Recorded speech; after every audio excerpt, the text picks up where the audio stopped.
Hello. Since you clicked on this video, I'm assuming you know what the games Pacman and Minecraft are. But to refresh your memory, Pacman is the game where you control this guy, named Pacman. And your objective is to make Pacman eat all the dots located in the maze and get the highest score possible. There are also 4 ghosts trying to stop you though. Blinky, Pinky, Inky, and Clyde.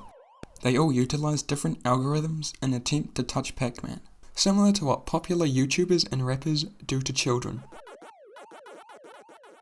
And if you've never heard of Minecraft, you might as well just click off the video, cause there's too much to explain. If for whatever reason you have looked at my YouTube channel before clicking on this video, you will notice that I've already made a video on how I made Pacman in Minecraft.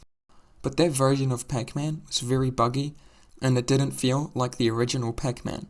Mainly due to the fact that the ghosts moved in random directions, which if you've ever played Pacman before, you know that they don't move randomly, and each ghost follows a unique algorithm. So my goal in this video is to recap how I made the first version of Pacman, and then go into how I upgraded the game to essentially be a one-to-one clone of the original Pacman. Okay, I know this is kind of annoying, but I just have to explain this at the start of the video. Yes, I did this all in vanilla Minecraft, but no, I did not use the physical command blocks. Instead, I used a data pack. Data packs are a vanilla feature, not a mod, and it is constantly being updated by Mojang. A data pack uses the same format as a normal command block, but inside a text file. I will first show you an example of how to execute some commands using the command block, and then do the exact same using a data pack. For this example, I have 2 chains of command blocks, labeled 1 and 2. The first chain lists the first 5 letters of the alphabet, and the second one lists the last 3 letters of the alphabet. If I wanted to do the same in a data pack, I would make a file and name it 1, and then type the commands to list the first 5 letters of the alphabet. As you can see, each new line is the start of a new command. And to make another chain of commands in a data pack, like for chain number 2, which lists the last 3 letters of the alphabet, I would create another file in the data pack and call it 2, and then I would type the commands to list the last 3 letters of the alphabet in the file. To execute a file in the data pack, you would use the / function command and the name of the file. So in this example, I'll execute file number 2, and as you can see, it listed the last 3 letters of the alphabet. And the reason why I use data packs is because some of my files in this project are 100 lines long, and if something wasn't working, I would rather watch the entire Skibidi Toilet series than search every single command block. So now that you understand how data packs work, and that they are not a mod, I'll save you from watching the video about the first version of Pacman by summarizing the very basics of how I made it and how it works. It started all the way back in December. No, not 2024, but December in 2023. And the first step was to build the maze. But I had almost no clue what size I wanted it to be, but I eventually settled on having the size of the sprites like Pacman and the ghosts being 11 blocks in size. And the size of the hallways ended up being 13 blocks wide.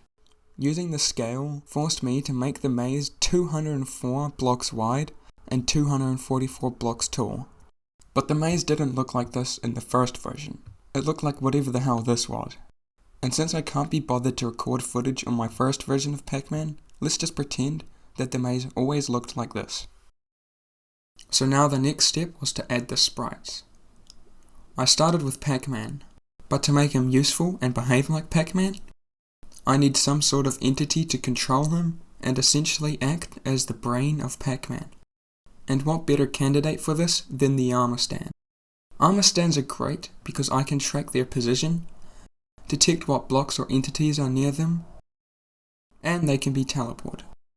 I could keep going on and on about why the armor stand is so great, but then this video would probably end up being over an hour long, so if you're confused on how something was done, just presume it was some sort of armor stand and command block magic.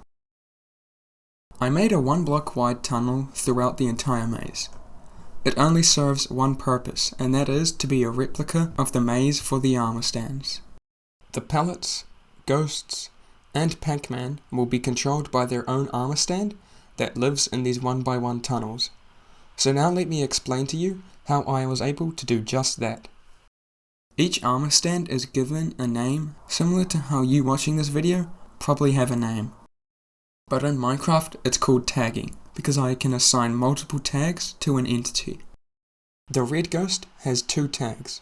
One is ghost and the other is Blinky. This can be useful because sometimes I want a command to execute on behalf of every ghost, like when Pacman eats a power pellet, that they all enter eatable mode. So using the tag ghost, I can put all the ghosts into frightened mode without having to type the name of each ghost. Okay, I'm starting to go on a tangent. Let's get back on track and just focus on how I made an armor stand with the tag Pacman function like Pacman. You might have noticed that Pacman moves depending on what color glass the player is holding. Currently the player is holding blue stained glass, which means to turn left. But first there needs to be a check to see if Pacman can even move to the left. So in the 1 block wide tunnel, the armor stand with the tag Pacman checks 1 block to the north to see whether there is a block or not. And since there isn't, the armor stand teleports itself 1 block to the north. When the direction the player wants to go is a wall, like right now the player wants to go up but can't, Pacman continues going left until it passes the check for going up, and only then he will move up. If the player is still holding blue stained glass however, Pacman will simply stop until they choose a valid direction to go. Now is a good time as ever to summarize how Pacman is animated. Programmers often use sprite sheets to store hundreds of sprites in a single image file, and then copy and paste sections from the sheet onto their game. And my in-game sprite sheet works in the same way. The armor stand clones a specific square from the sprite sheet, depending on the direction that Pacman is facing and his animation phase. The animation updates every 2 ticks, and I set the tick rate of the world to be 40 ticks per second. The default is 20 ticks per second, but due to the sheer size of the map, Pacman would just move too slowly. Making the tick rate 40 is also better because Pacman and the ghosts glide across the maze at essentially 40 FPS. The only downside is that it's hard to record smooth gameplay, because when recording, OBS likes to see how much of my CPU it can use and leave almost none for Minecraft. But when I'm not recording, the game runs perfectly fine. If you wanted to know some basic specs of my laptop, I'm using an 11th gen Intel i5 with 8 gigs of RAM and a GTX 1650 graphics card. So if you have anything better, you should easily be able to play this once you're done watching the video. That was a lot of yapping, so now I'm gonna yap about the pellets. They were by far the easiest thing I had to implement so far, as the hardest part was placing the armor stands 8 blocks apart throughout the entire maze. Then all I had to do was type a bunch of commands that essentially ask Pacman, "Hey, are you within 6 blocks of a pellet? If so, have you already eaten it? If not, then eat the pellet."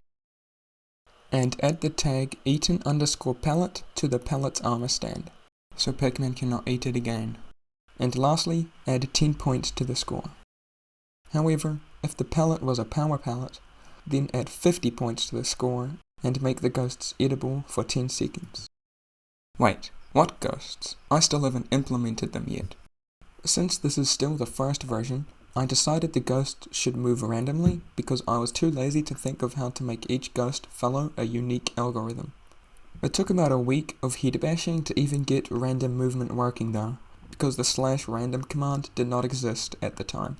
But once I got the random movement working for the first ghost, I just copied and pasted the code for each of the ghosts and called it a day. The last thing I added in version 1 was the fruit, which spawns in the center of the maze after Pacman has eaten 70 or 170 pellets. And as the level the player is on increases, the more points you get from eating the fruit. So with that, I released my Pacman video on February of 2024, which was right before school started. So I was too busy to start working on version 2, and I may have gotten back into Hypixel Skyblock, which may or may not have contributed to the reason of why I only started working on version 2 of Pacman all the way in late April. Since it had been nearly 3 months without even looking at a Minecraft command, all I did in the first day was delete the commands from the ghosts, and I went straight to the internet to find out how the ghost algorithms even work. Thankfully, I was blessed by this video by Retro Game Mechanics Explained, which contained all the info I could ever need on how the ghost algorithms work. And it was relatively entertaining as well, so I'll try to remember to link their video in the description if you want to check them out. So now, I'll try my best to explain the basics of how ghost algorithms work.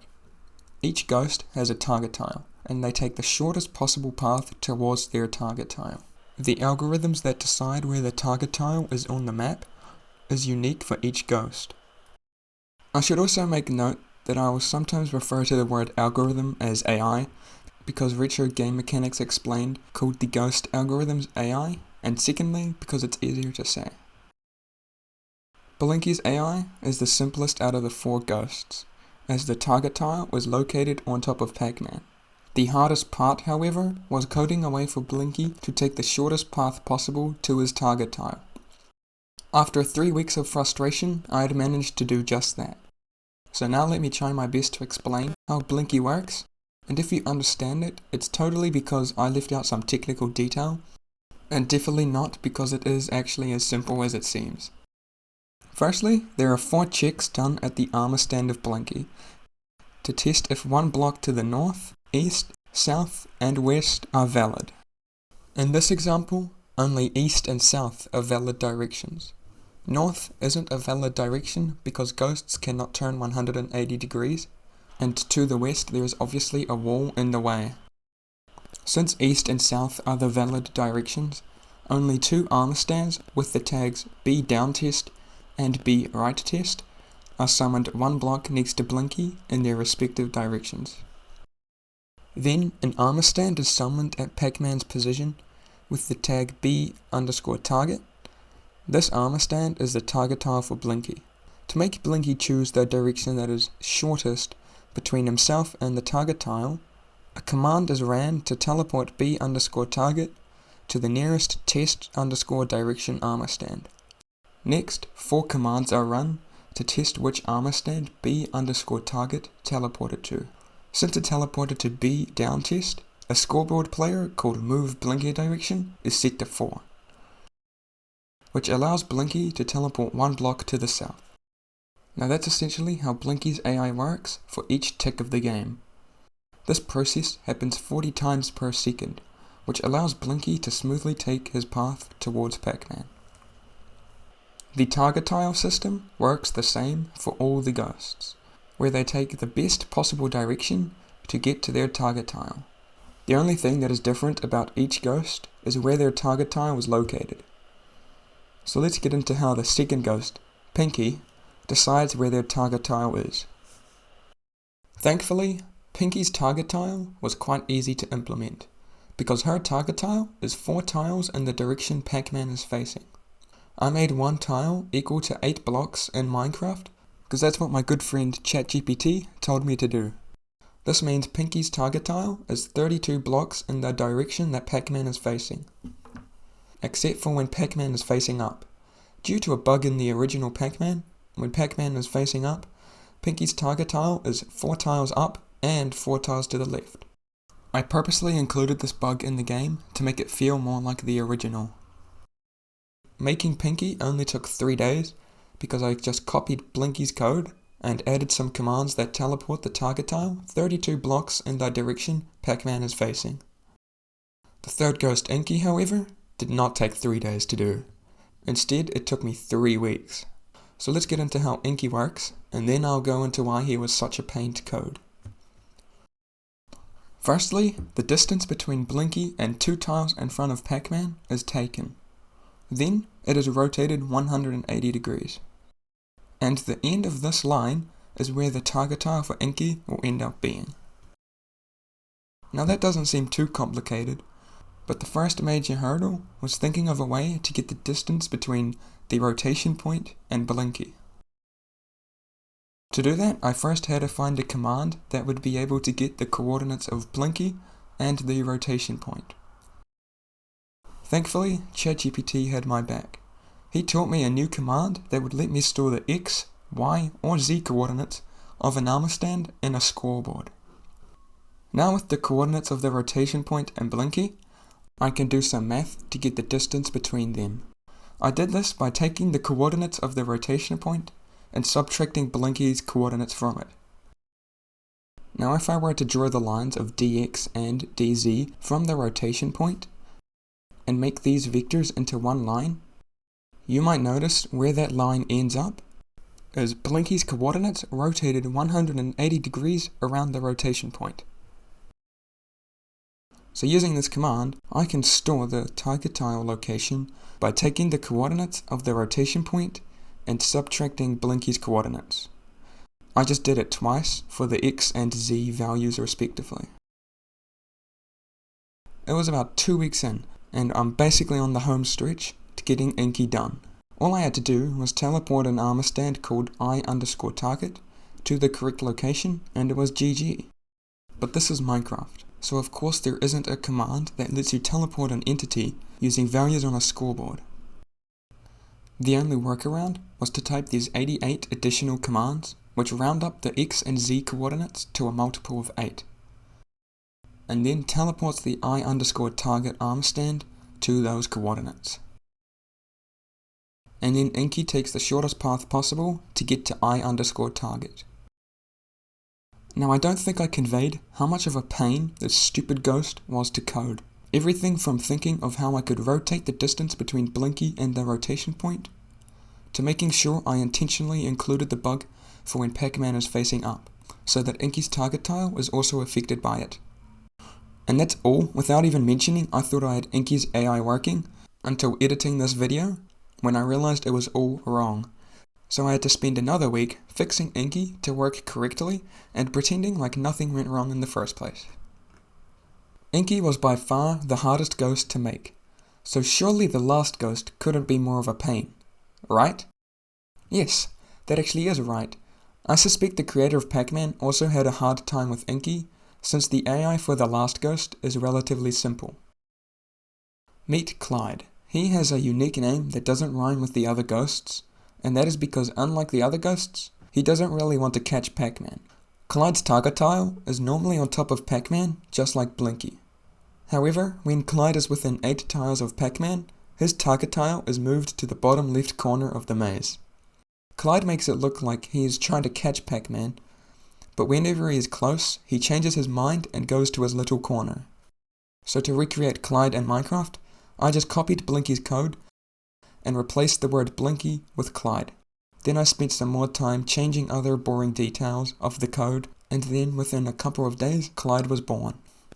So that was the ghost AI done, but that does not mean I'm done with this video yet. You might recall that I hinted at scatter mode before. Scatter mode is one of the 4 possible states a ghost can be in, along with chase, frightened, and eaten mode. Chase mode is what I spent the last 5 minutes yapping about, where all the ghosts follow their unique algorithms in an attempt to touch Pacman. Scatter mode makes each ghost head to a different corner of the maze for a short period of time. The ghosts alternate between chase and scatter mode 4 times per level, and then they stay in chase mode until the level is beaten. Scatter mode was relatively easy to implement, as all I had to do was recreate the timer from the original Pacman that controls whether the ghosts are in chase or scatter mode. Then when the ghosts are in scatter mode, their target tiles are teleported to a corner in the maze for about 5 seconds, and then they go back to chase mode for about 20 seconds. And that's all there is to scatter mode. It basically gives the player a break for a few seconds, but there is another way that the player can give themselves a break from the ghosts, and that is by eating a power pellet. This puts the ghosts into frightened mode, which makes the ghosts edible by Pacman for 10 seconds, and they move at half the normal speed, as well as moving in random directions. The tricky part of making frightened mode was implementing the random movement, but I was able to use some of the code from the old Ghosts movement that I used back in version 1, since their movement was also random. And to make the ghosts move at half the normal speed, I just teleport them 1 block every second tick of the game, which makes the ghosts essentially move at half the normal speed, since the normal ghosts move 1 block every game tick. When a ghost is eaten in fronted mode, they enter the eaten state. This is when they turn into a set of eyeballs and scurry back to the ghost house at twice the normal speed of a ghost. I considered not implementing eaten state because I had no idea how to make the ghosts in eaten state move at double speed, because if the ghost was eaten on an odd number block, it would not be able to turn at any intersections and just no clip into the wall. But after some thinking, my best idea was to teleport the eaten ghost to the nearest pellet armor stand. Doing this puts the ghost an even number of blocks away from all intersections, since the pellets were 8 blocks apart. And just like that, I was finally finished with this project. But before I head off and you never see me again, I need to clear something up. You might have noticed that the name on the scoreboard has been changing from ping cells to latency. I have a very good reason for this, and that is simply because I have changed my name 3 times throughout the making of this project. And when I started editing this video, my name is now SlowAlf. So hopefully that clears up any confusion. I should also mention that I linked my world download through Planet Minecraft, and I also made custom sounds for this game, so you can get the link to them in the description below. If you have any other questions, feel free to comment them down below, and don't forget to smash like and click that subscribe button while you're at it anyway. And also click on that notification bell so you don't miss when I upload next year. But on a real note, I put over 250 hours into this project, and I'm gonna be pretty disappointed if only 6 people see this. But that's all for now, so goodbye and have a good one.